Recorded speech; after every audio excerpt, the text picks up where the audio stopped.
So let's check lang ha, let's check. Ano ba yung mga na-pick up natin kaninang learning? What were the learnings that we were able to pick up? Sige lang. Anyone? Oh, huwag mo nang magkopya. Dapat yung talagang natutunan natin. So what did we learn from the session after lunch? Handling? How to handle objections. What else? What about handling objections? Ano ba dapat? Paano ba dapat?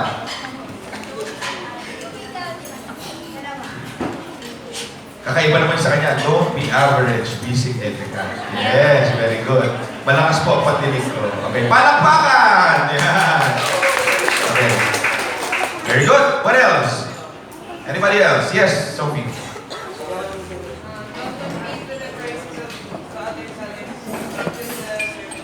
Okay, don't compare with the price or compete with the price, compete with the service. Okay.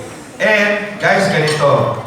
Unless na lang you want yourselves to be branded as a tile lang, basta presyo na ang usapan, okay? I'd rather that you be branded because of the value that you offer to your clients, right? Tama po ba? And we talk about value, we talk about the servicing, we talk about the quality, right? Okay. Sige. So let's move on. Next topic would be effective sales negotiation. Sabi ko nga, not a lot of sellers do this. Not a lot of sellers know how to do this. And not a lot of them know how to do it with the right timing. Okay? So, let's move on. Okay, pakibasa nga po, what does negotiation means?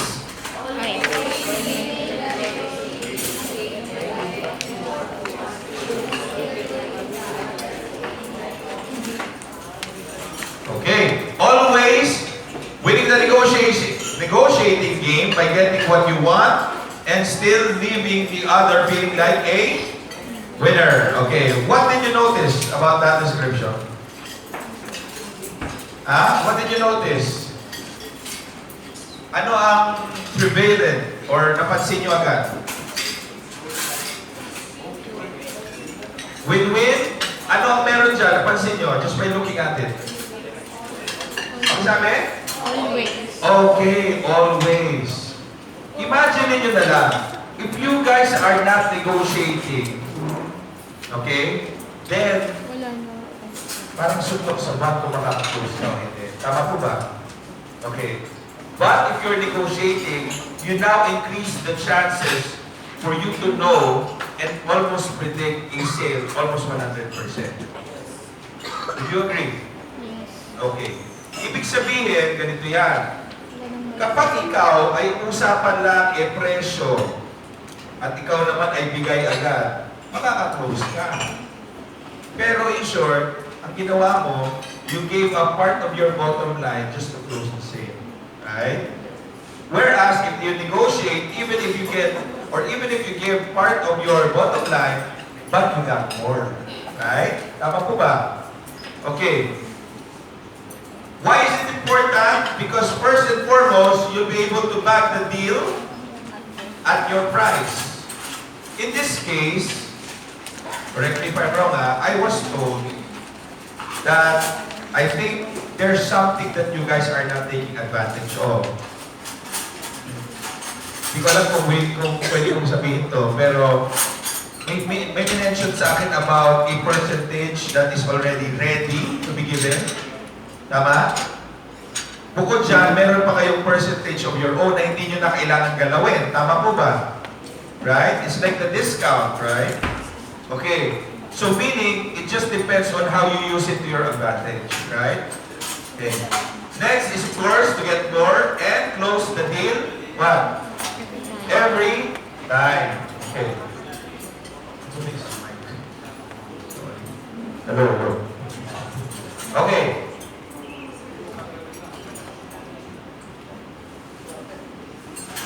Hello. Yun. Okay. Sige. Pakibasa nga po.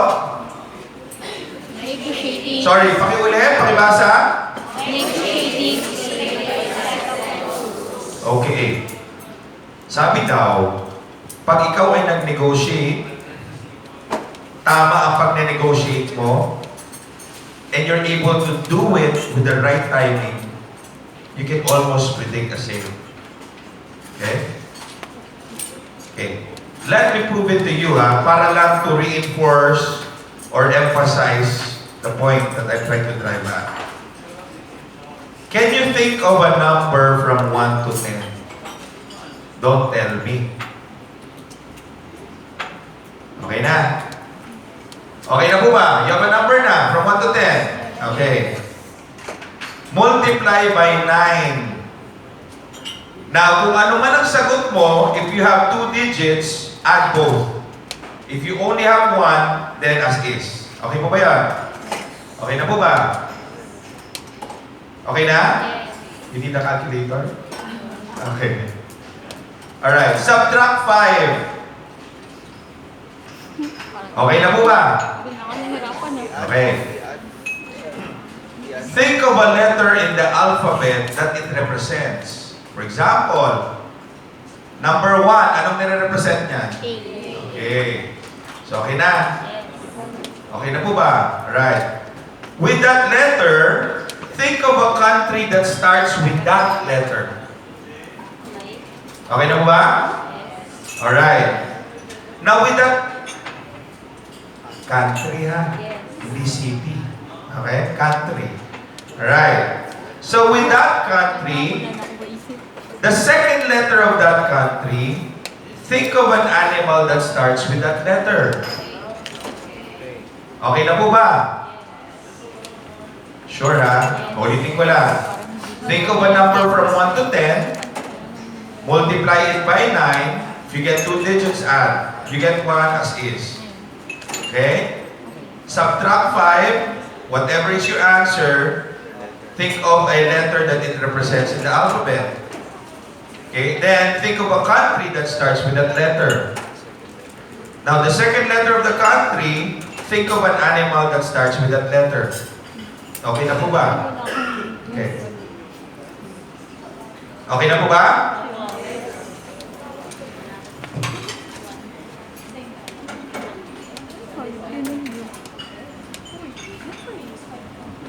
Okay. Alam nyo, meron pa ako hindi nasabi sa inyo. Alam nyo po ba na may telekinetic powers po? May ESP. I can think, nakikita ko at nalalaman ko kung anong iniisip mo. Ang sagot nyo ay nagsisimula sa letter D? Yes. Wait lang. Dalawa lang yan eh. It's either Denmark or Dubai. Yan. So dahil yan. Ang sagot dyan ay elephant. Or, ano, eagle? Eagle. Yan. Kung ito naman, ang sagot dyan ay orangutan. Orangutan. Okay. Sino po nagsabi ng Denmark? Taas ang kamay. Denmark, Dubai. Yan. Eagle. Elephant. Yan. Okay. Tanong. May tanong ba? May tanong po ba? Ha? May tanong?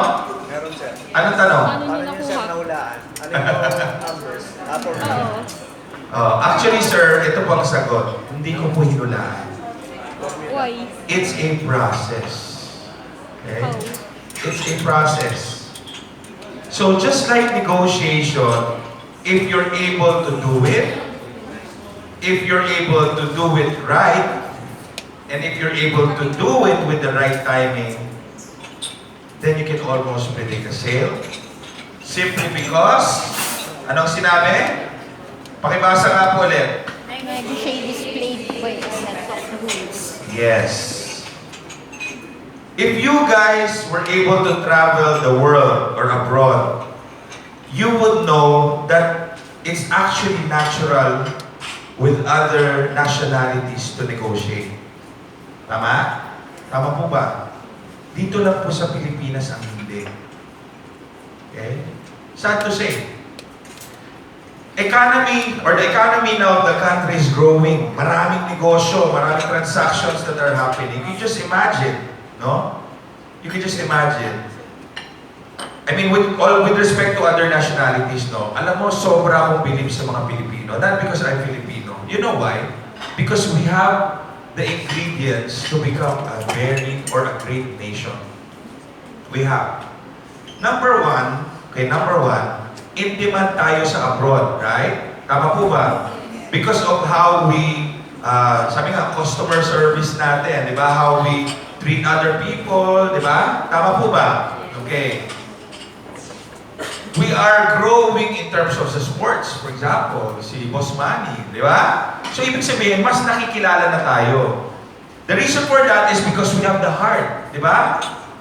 Kumbaga tayo yung mga tao na kahit na may problema, nangiti pa. Tama po ba? Yung iba dyan, nagpapakamatay niya. Tama? Oh. So tayo, we have the heart, we have the strong determination. Ilan na lang ang problema sa atin? Number one, medyo hindi na natin nabitawan yung maling pag-uugali nung time pa ng Kastila. Ano yung mga yan? Number one, mahilig sa sugal. Di ba? Tama mo ba?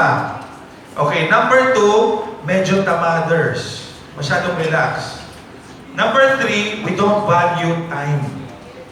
For others, pag sinabing time, ano pag sinabi mong 5 minutes, dapat 5 minutes. Ganun yun. Okay? Tama po ba? Okay? So, ibig sabihin, we can be a great nation. Right? Going back here, one more thing is, if we only know and if we only negotiate as if it's automatic for us. So sellers, if you want to earn more, don't just sell. You have to know and you have to practice how to negotiate. Nagkakaintindihan po ba tayo? Okay? Because in this business, actually sa totoo lang po, are you even familiar how big of a business is the tile business? Are you even familiar? Do you have an idea? Do you guys have an idea? Okay, sorry ha, that's one more thing. Dapat, kung talagang nandito ka na rin sa industriya na ito, alamin mo ang industriya mo. Right? Meaning, you have to understand it, you have to know the trends. Because right now, you are the ones who are the experts in your field. Right? Like for example, ako, when you ask me about real estate, I'll tell you about real estate. Because this is my profession, I love it. I practice it every day. I train people with real estate. Tama? So I have to know, right? So you guys have to know also your industry. Kasi otherwise, kung hindi nyo alam ito po sa industry, no, you're just at an end to selling tiles. Right? Tama po ba? And you're not able to maximize whatever earnings you can actually have as far as your industry is concerned. Right? So then again, not only understand, but again, you have to, what? Negotiate. Okay po ba yan? So pag next time, sinabi sa inyo, let's practice. Pag sinabi sa inyo, sige nga, pakisend nga sa akin ang company profile nyo, ano sasabihin nyo or gagawin nyo? Ha? Ask for something back. So what would you ask for? Yes. Sure po, sir. I'll email you our company profile. But if you also want, are you available this weekend? Okay. So ask for an appointment, right? Kasi sa totoo lang, isi-shelf lang nila yan. Tama? For comparison next year. Or for comparison next quarter. Right? Tama po ba? And also, give it to the right person. Parang ganito yan. Sa amin po sa real estate, pag pinag-usapan ng flyer, sa amin, ang worth nito is kliyente. We don't just give it just for the heck of giving it. We give it and make sure we get a name and a number. Ganon po ibig sabihin sa amin ng flyer. So dapat po sa inyo, ang company profile means getting an appointment with your clients. So how can you get an appointment with your clients if you give it to the security guard, diba? And to whoever, just for the sake na nagbigay ka lang ng company profile. Tama po ba? Make your effort worth it. Nagbiyahe ka na rin, na-traffic ka, nabwisit ka sa commute, di ba? Pinawisan ka, might as well give it to the right person, right? Now, para hindi ka mahirapan, bago ka pa pumunta, tumawag ka na. Let's see. Let's have an example. Okay. Okay, medyo naiintindihan ko na yung setup ninyo, no? So, obviously, my bad, no? I thought you guys were selling directly to accounts earlier. So, you guys pala are selling to dealers and also business dev. You are looking for or developing dealers. Tama po ba? Tama? Okay. So, basically, let's take on business development first. When you call dealers, what do you usually say? Or how do you usually say it? Paano? Oh, Marlon daw. Tinuro ka. How do you approach dealers? How do you approach dealers?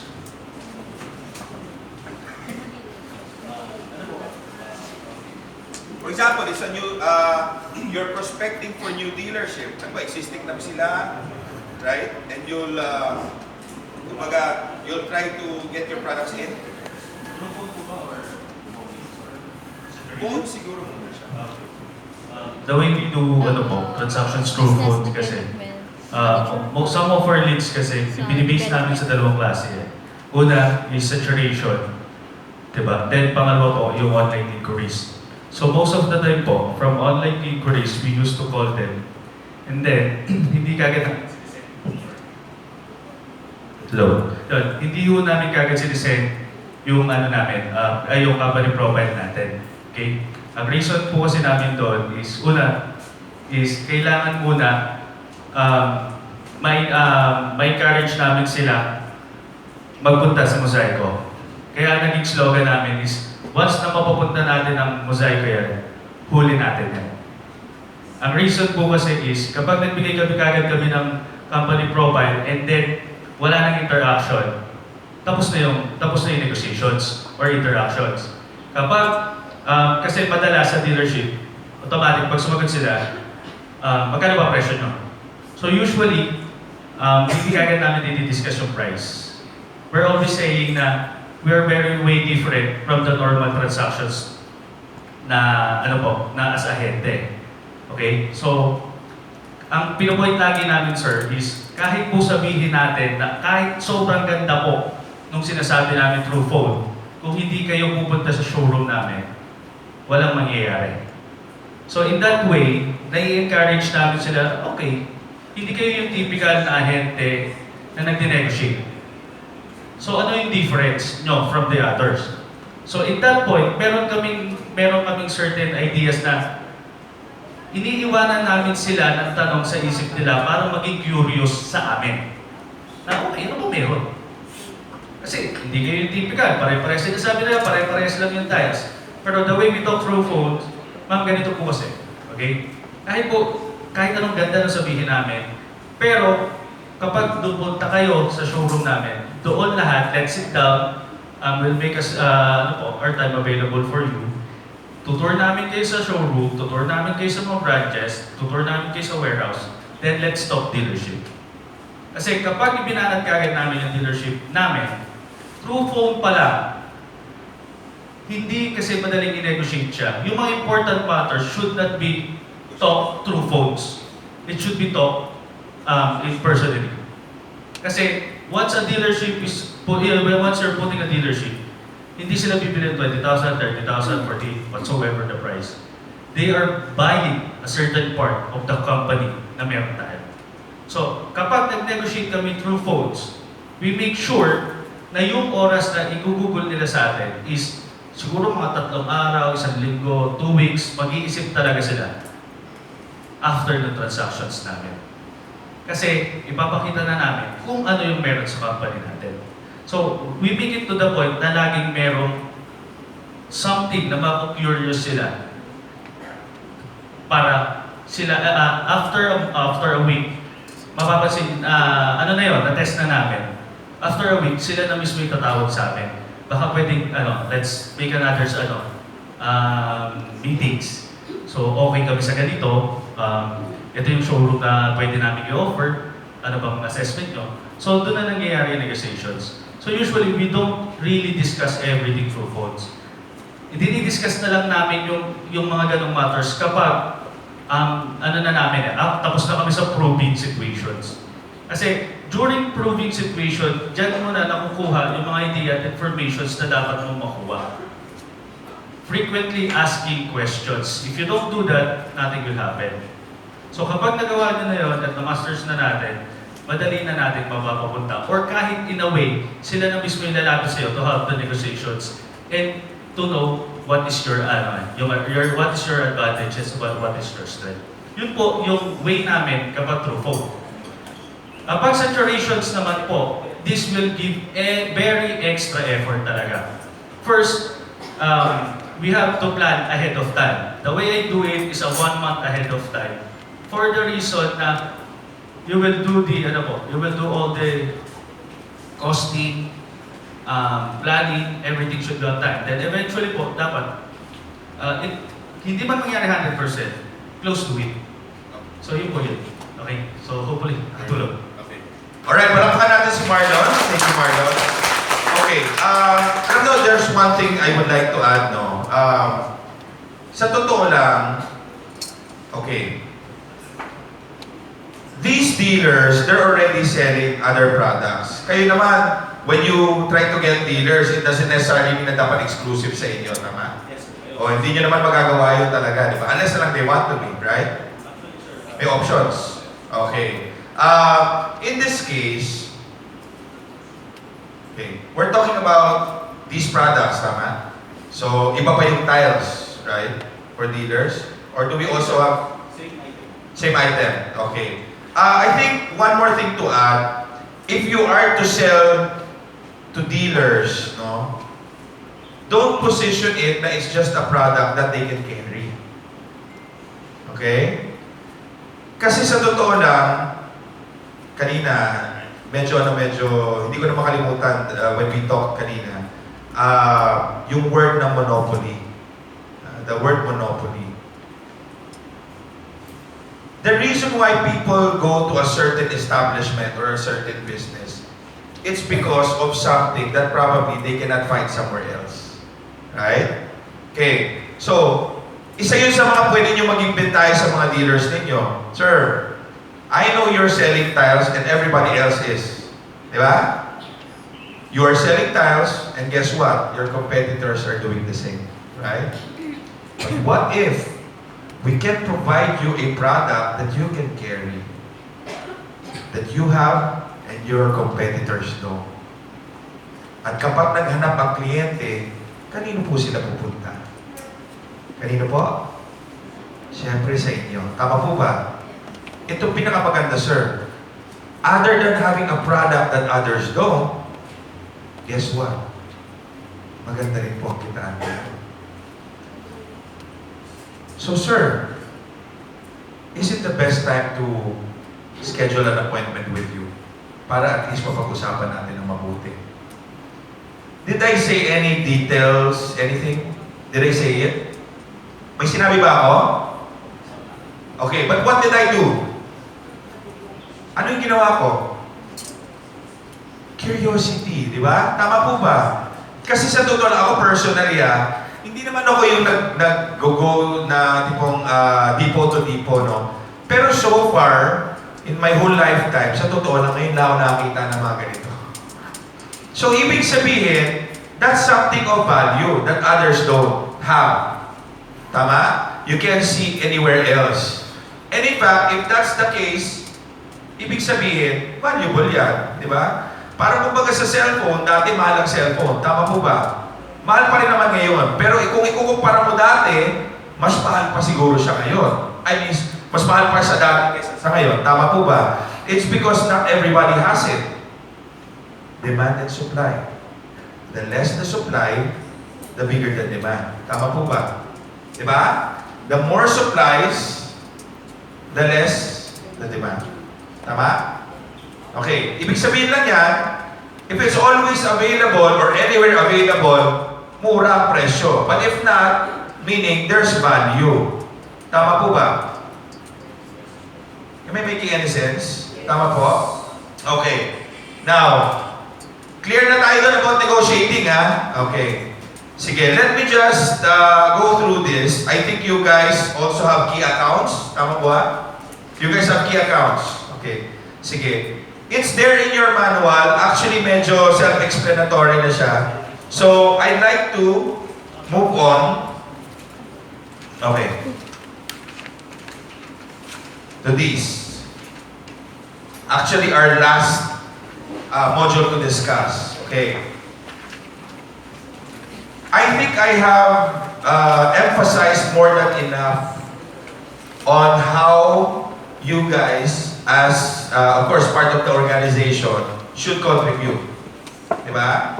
Regardless kung dealer ka, or you're an organic looking for dealers, or business dev, or what have you. Tama? Tama po ba? So, I think I've emphasized that more than enough. Okay. Now, alam nyo, kapag kayo nagkikerry kayo ng mga products na hindi usual, no? Or very technical, like in this case, tiles. Well, tiles may be just something square na ganyan, na parang ceramic or whatever, di ba? But the thing is, tiles actually has evolved. Dati ang tiles, parang alam mo, parang yung kulay puti lang, di ba? Tama? So ngayon, while the industry is growing, real estate is growing, marami ng iba't ibang preferences na lumalabas. That's why marami rin lumalabas ng mga produkto that caters to those preferences, right? Tama po ba? So, ibig sabihin, the more that that's happening, your product now becomes more technical. Tama? Dati pag sinabi tiles, di ba? Tiles lang. Tama? So ngayon, sorry may mosaic na, ano pa ba? Ano pa ba tawag dito sa iba? Di ba? Tama po ba? So, since it's becoming more technical, you now need more expertise. Tama? You have to be more of experts. Okay. Alam nyo, coming from the perspective of the dealers, that's the reason why Marlon here said earlier, pagkausap ko sa phone, ang sabi lang ng kliyente, magkano ba presyo nyo? Tama? It's because they don't care about the technicalities. They just want the kita. And they just see it as a product. Right? Tama po ba? Okay. That's where we come in. As sales advisors. Or, I'd like to call it more as consultants. Okay. If your objective is just to sell, naalala niyo yung New Yorker kanina? Di ba? So, objective niya lang is to sell. Tama? Yung isa. Pero yung isa, objective niya is to satisfy whatever is the unknown need of the client. Sino mas kumita? Yung una, yung pangalawa? Dalawa. Yung pangalawa, di ba? Okay. That's exactly my point. Because to become a consultant, you have to be an expert in your field, right? Tama po ba? Alam mo, like ako personally, ang sarap ng pakiramdam ko when there was one time, imagine niyo na lang there's this developer na isa sila sa mga kasabayan ni Ayala before, although medyo nag-lie low na sila. So, ibig sabihin, pioneer sila. Pioneer. Okay? Eh ako, I'm very much passionate about real estate. So, I studied a lot about real estate, no? About the industry. Imagine niyo na lang, yung may-ari na medyo may edad na siya. Siyempre, matagal na. No? They've been here for like what? Almost 60 years na. Sabi niya sa akin, so Randy, ano sa tingin mo? What do you think about the industry now? What's happening? Naisip ko, hindi ba dapat kayo tinatanong ko niyan? Ba't ako tinatanong niyo? Diba? So, that simply tells you, my opinion pala matters, right? Tama po ba? Okay. So, as consultants, it's important that you guys have to know your industry. Ma'am, kung kayo bago, okay lang yan. But the point is continuous learning. Because right now, I think there's a trend coming in, katulad yan, we were talking kanina si Miss Trina, ang mosaic daw is not so familiar pa, or not so, what do you call this? Hindi pa siya ganun kauso o kasikat dito sa Pilipinas, right? Tama po ba? Okay. But you know what? That's a good thing. Ibig sabihin, there's still a lot of room for growth, right? Tama po ba? Okay. Alam niyo sa totoo lang, ang Pilipinas or Pilipino, mahilig mangopya sa ibang bansa. Katulad niyan, sa school system. Dati, anong buwan nagsisimula ang school? June, right? Ngayon, anong buwan? Okay. It's happening. Tama? Tama po ba? Okay. Dati, hanggang grade 6 lang, hanggang 4th year high school, hanggang 4th year college or 5th year college. Ngayon, ano na? That's international system or standard. Tama po ba? Okay? A lot of companies now are doing ISO. Why? They need to standardize because their competitors or others abroad are doing the same, right? Tama po ba? Okay, before, ang tawag pa nga nila sa internet is World Wide Web. Di ba? Dati Friendster. Hoy, nakita ko lang sa YouTube yan, ha? Magkalinawan tayo, ha? Sino dito ang may Friendster account dati? Huwag ka na magtaas. Ba? Okay, di ba? Tama po ba? Okay. So, ang point ko is, guys, whether you like it or not, things are changing. Those that people are not familiar with are already here. And it's not gonna go away. It's gonna be here more. So, it's important that you guys prepare for that. Tama po ba? Okay. Alam niyo ba ang trend ngayon sa industry? Okay. Sorry, I'm not a political person, but I just tackle a bit of politics. Okay. Meron ako na-meet na grupo na medyo maka-administration. Sabi nila, by hook or by crook, before bumaba si Duterte, aaprubahan ang federalism. Okay? If it doesn't happen, okay lang, di ba? But what if it does? So, what is now the effect or the good effect to both of us? Do you have an idea? Any idea? Ano ba ang ibig sabihin niyan or effect niyan? Ganito po yan. Ang federalism is just like the US, federal state, wherein meron siyang 50 or 53 states, tama? Okay. Ngayon kasi ang setup natin, ang gobyerno natin is centralized. And then may mga local governments, right? Okay, so may budget,